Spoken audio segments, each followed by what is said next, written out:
جب بھی کعبہ مشرفہ کے سامنے ایک مسلمان پہنچتا ہے اور جب اپنی آنکھوں کے سامنے کعبہ مشرفہ کو دیکھتا ہے، یہ منظر الفاظ میں بیان کیا ہی نہیں جا سکتا۔ ہکا بکا تھوڑی دیر کے لیے تو رہ جاتا ہے کہ میں آ کدھر گیا، میں اپنے رب کے دربار میں آ گیا، میں اللہ کے گھر کے سامنے آ گیا جدھر میرے رب کی رحمتیں چھما چھم برس رہی ہیں۔ اپنے گناہ یاد آتے ہیں، اپنی خطائیں یاد آتی ہیں، اپنے جرم یاد آتے ہیں، اور پھر احساس ہوتا ہے کہ اتنے بڑے مجرم کو بھی میرے مولا نے اپنے گھر پر بلا لیا، پھر بلا لیا۔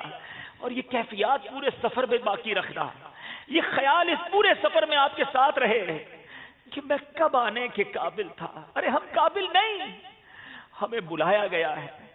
آج ہم کسی کی ایک بات نہ مانیں، وہ ہمیں اپنے گھر نہیں بلاتا، دو چار بار بات نہ مانے تو منہ نہیں لگاتا۔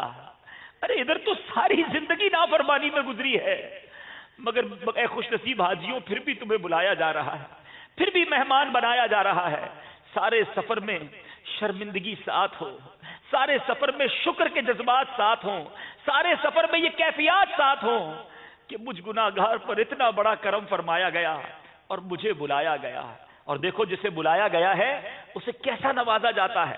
حضرت سیدنا علی بن موفق علیہ رحمۃ اللہ الحق فرماتے ہیں، میں نے حج کی سعادت حاصل کی، کعبہ مشرفہ کا طواف کیا، حجر اسود کا بوسہ لیا، 2 رکعت نماز طواف پڑھی اور کعبہ شریف کی دیوار کے ساتھ بیٹھ کر رونے لگا، اور بارگاہ الہی میں عرض کی، یا اللہ میں نے تیرے پاک گھر کے گرد نہ جانے کتنے ہی چکر لگائے، مگر میں نہیں جانتا کہ قبول ہوئے یا نہیں۔ کہتے پھر مجھ پر غنودگی طاری ہو گئی، پھر میں نے غیبی آواز سنی، اے علی بن موفق، ہم نے تیری بات سن لی ہے، کیا تو اپنے گھر میں صرف اسی کو نہیں بلاتا جس سے تو محبت کرتا ہے؟ یعنی ہمیں بلایا گیا ہے۔ اے حاجیوں، جنہیں مہمان بنایا جا رہا ہے انہیں گویا چنا گیا ہے، رب نے کرم کے دروازے کھولے ہیں۔ اب دیکھو، ادب سے جانا، شکر کے ساتھ جانا، اپنے گناہوں کا بوجھ سر پر محسوس کر کے جانا کہ اب کریم کے در پر جاؤں گا، گناہ معاف کروا کر آنے ہیں۔ مجرم جا رہا ہے بادشاہ کے دربار میں اور اس نیت کے ساتھ جا رہا ہے کہ بخشش لیے بغیر نہیں آؤں گا۔